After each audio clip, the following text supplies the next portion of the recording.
Learn English through stories. Alice's Adventures in Wonderland by Lewis Carroll. Chapter 6. Pig and Pepper. For a minute or two she stood looking at the house, and wondering what to do next, when suddenly a footman in livery came running out of the wood. She considered him to be a footman because he was in livery. Otherwise, judging by his face only, she would have called him a fish, and rapped loudly at the door with his knuckles. It was opened by another footman in livery, with a round face, and large eyes like a frog. And both footmen, Alice noticed, had powdered hair that curled all over their heads. She felt very curious to know what it was all about, and crept a little way out of the wood to listen. The fish footman began by producing from under his arm a great letter, nearly as large as himself, and this he handed over to the other, saying, in a solemn tone, "For the Duchess." An invitation from the Queen to play croquet. The frog footman repeated, in the same solemn tone, only changing the order of the words a little, from the Queen. An invitation for the Duchess to play croquet. Then they both bowed low, and their curls got entangled together. Alice laughed so much at this, that she had to run back into the wood for fear of their hearing her. And when she next peeped out, the fish footman was gone, and the other was sitting on the ground near the door, staring stupidly up into the sky. Alice went timidly up to the door, and knocked. "There's no sort of use in knocking," said the footman, "and that for two reasons. First, because I'm on the same side of the door as you are. Secondly, because they're making such a noise inside, no one could possibly hear you."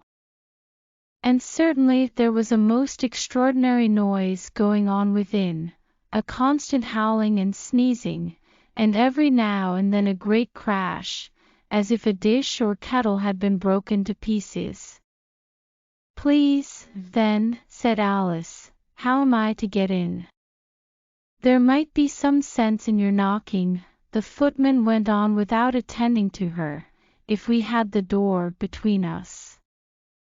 For instance, if you were inside, you might knock, and I could let you out, you know."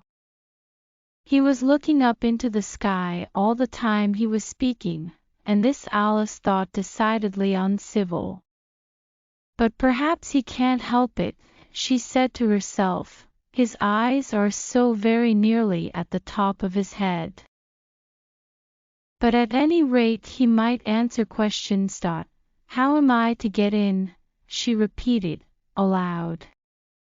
"I shall sit here," the footman remarked, "till tomorrow." At this moment the door of the house opened, and a large plate came skimming out, straight at the footman's head. It just grazed his nose, and broke to pieces against one of the trees behind him. "Or next day, maybe," the footman continued in the same tone, exactly as if nothing had happened. "How am I to get in?" asked Alice again, in a louder tone. "Are you to get in at all?" said the footman. "That's the first question, you know." It was, no doubt, only Alice did not like to be told so. "It's really dreadful," she muttered to herself, "the way all the creatures argue. It's enough to drive one crazy." The footman seemed to think this a good opportunity for repeating his remark, with variations. "I shall sit here," he said, "on and off, for days and days." "But what am I to do?" said Alice. "Anything you like," said the footman, and began whistling. "Oh, there's no use in talking to him," said Alice desperately. "He's perfectly idiotic." And she opened the door and went in. The door led right into a large kitchen, which was full of smoke from one end to the other. The Duchess was sitting on a three-legged stool in the middle, nursing a baby. The cook was leaning over the fire, stirring a large cauldron which seemed to be full of soup. "There's certainly too much pepper in that soup," Alice said to herself, as well as she could for sneezing. There was certainly too much of it in the air. Even the Duchess sneezed occasionally. And as for the baby, it was sneezing and howling alternately without a moment's pause. The only things in the kitchen that did not sneeze were the cook and a large cat which was sitting on the hearth and grinning from ear to ear. "Please would you tell me," said Alice, a little timidly, for she was not quite sure whether it was good manners for her to speak first, "why your cat grins like that?" "It's a Cheshire cat," said the Duchess, "and that's why." "Pig!" She said the last word with such sudden violence that Alice quite jumped, but she saw in another moment that it was addressed to the baby, and not to her, so she took courage, and went on again. "I didn't know that Cheshire cats always grinned. In fact, I didn't know that cats could grin." "They all can," said the Duchess, "and most of 'em do." "I don't know of any that do," Alice said very politely, feeling quite pleased to have got into a conversation. "You don't know much," said the Duchess, "and that's a fact." Alice did not at all like the tone of this remark, and thought it would be as well to introduce some other subject of conversation.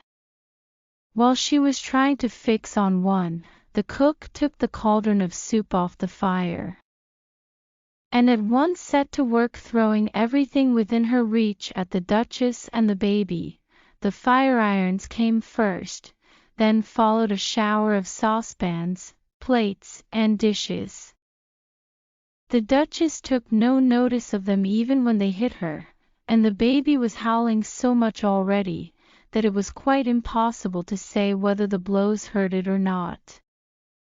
"Oh, please mind what you're doing," cried Alice, jumping up and down in an agony of terror. "Oh, there goes his precious nose," as an unusually large saucepan flew close by it, and very nearly carried it off. "If everybody minded their own business," the Duchess said in a hoarse growl, "the world would go round a deal faster than it does." "Which would not be an advantage," said Alice, who felt very glad to get an opportunity of showing off a little of her knowledge. "Just think of what work it would make with the day and night.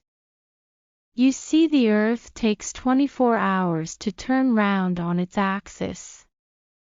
"Talking of axes," said the Duchess, "chop off her head." Alice glanced rather anxiously at the cook, to see if she meant to take the hint, but the cook was busily stirring the soup, and seemed not to be listening, so she went on again. 24 hours, I think, or is it 12? Oh, don't bother me," said the Duchess, "I never could abide figures." And with that she began nursing her child again, singing a sort of lullaby to it as she did so, and giving it a violent shake at the end of every line. "Speak roughly to your little boy, and beat him when he sneezes. He only does it to annoy, because he knows it teases." Chorus, in which the cook and the baby joined. "Wow! Wow! Wow!" While the Duchess sang the second verse of the song, she kept tossing the baby violently up and down, and the poor little thing howled so that Alice could hardly hear the words. I speak severely to my boy. I beat him when he sneezes, for he can thoroughly enjoy the pepper when he pleases. Chorus. Wow! Wow! Wow! Here. You may nurse it a bit, if you like, the Duchess said to Alice, flinging the baby at her as she spoke. I must go and get ready to play croquet with the Queen, and she hurried out of the room. The cook threw a frying pan after her as she went out, but it just missed her. Alice caught the baby with some difficulty, as it was a queer-shaped little creature, and held out its arms and legs in all directions, just like a starfish, thought Alice.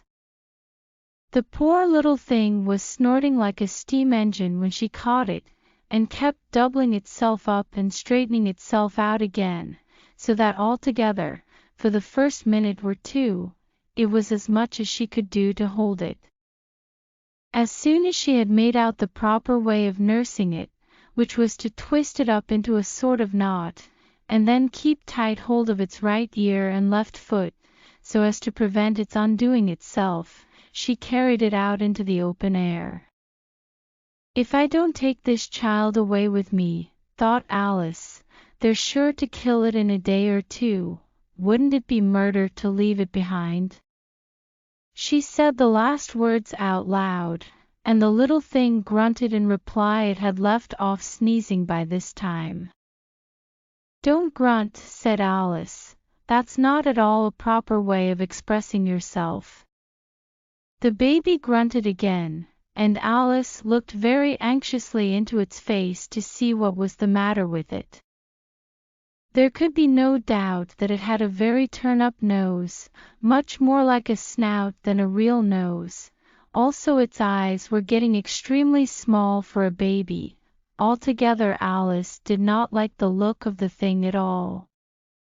But perhaps it was only sobbing, she thought, and looked into its eyes again, to see if there were any tears. No, there were no tears. If you're going to turn into a pig, my dear, said Alice, seriously, I'll have nothing more to do with you. Mind now. The poor little thing sobbed again or grunted, it was impossible to say which, and they went on for some while in silence.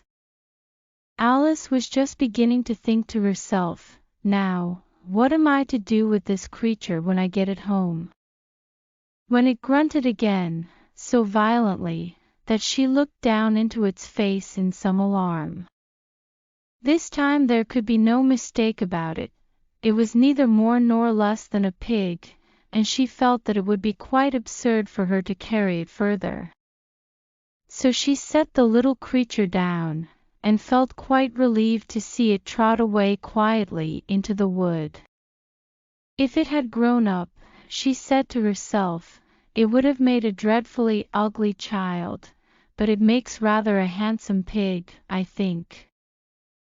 And she began thinking over other children she knew, who might do very well as pigs, and was just saying to herself, if one only knew the right way to change them, when she was a little startled by seeing the Cheshire Cat sitting on a bough of a tree a few yards off. The cat only grinned when it saw Alice. It looked good-natured, she thought, still it had very long claws and a great many teeth, so she felt that it ought to be treated with respect. Cheshire Puss, she began, rather timidly, as she did not at all know whether it would like the name. However, it only grinned a little wider. Come, it's pleased so far, thought Alice, and she went on. Would you tell me, please, which way I ought to go from here? That depends a good deal on where you want to get to, said the cat. I don't much care where, said Alice. Then it doesn't matter which way you go, said the cat. So long as I get somewhere, Alice added as an explanation. Oh, you're sure to do that, said the cat, if you only walk long enough. Alice felt that this could not be denied, so she tried another question. What sort of people live about here? In that direction, the cat said, waving its right paw round, lives a hatter, and in that direction, waving the other paw, lives a March hare. Visit either you like, they're both mad. But I don't want to go among mad people, Alice remarked. Oh, you can't help that, said the cat, we're all mad here. I'm mad. You're mad. How do you know I'm mad? Said Alice. You must be, said the cat, or you wouldn't have come here. Alice didn't think that proved it at all. However, she went on, and how do you know that you're mad? To begin with, said the cat, a dog's not mad. You grant that? I suppose so, said Alice. Well, then, the cat went on, you see, a dog growls when it's angry, and wags its tail when it's pleased. Now I growl when I'm pleased, and wag my tail when I'm angry. Therefore I'm mad. I call it purring, not growling, said Alice. Call it what you like, said the cat. Do you play croquet with the Queen today? I should like it very much, said Alice, but I haven't been invited yet. You'll see me there, said the cat, and vanished. Alice was not much surprised at this, she was getting so used to queer things happening. While she was looking at the place where it had been, it suddenly appeared again. By the by, what became of the baby? Said the cat. I'd nearly forgotten to ask. It turned into a pig, Alice quietly said, just as if it had come back in a natural way. I thought it would, said the cat, and vanished again. Alice waited a little, half expecting to see it again, but it did not appear. And after a minute or two she walked on in the direction in which the March hare was said to live. I've seen hatters before, she said to herself. The March hare will be much the most interesting, and perhaps as this is May it won't be raving mad, at least not so mad as it was in March. As she said this, she looked up, and there was the cat again, sitting on a branch of a tree. Did you say pig, or fig? Said the cat. I said pig, replied Alice, and I wish you wouldn't keep appearing and vanishing so suddenly, you make one quite giddy.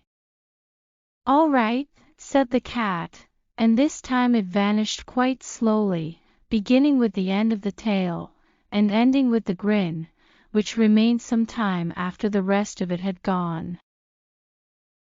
Well, I've often seen a cat without a grin, thought Alice, but a grin without a cat. It's the most curious thing I ever saw in my life. She had not gone much farther before she came in sight of the house of the March hare. She thought it must be the right house, because the chimneys were shaped like ears and the roof was thatched with fur. It was so large a house that she did not like to go nearer till she had nibbled some more of the left-hand bit of mushroom, and raised herself to about 2 feet high. Even then she walked up towards it rather timidly, saying to herself, suppose it should be raving mad after all. I almost wish I'd gone to see the hatter instead.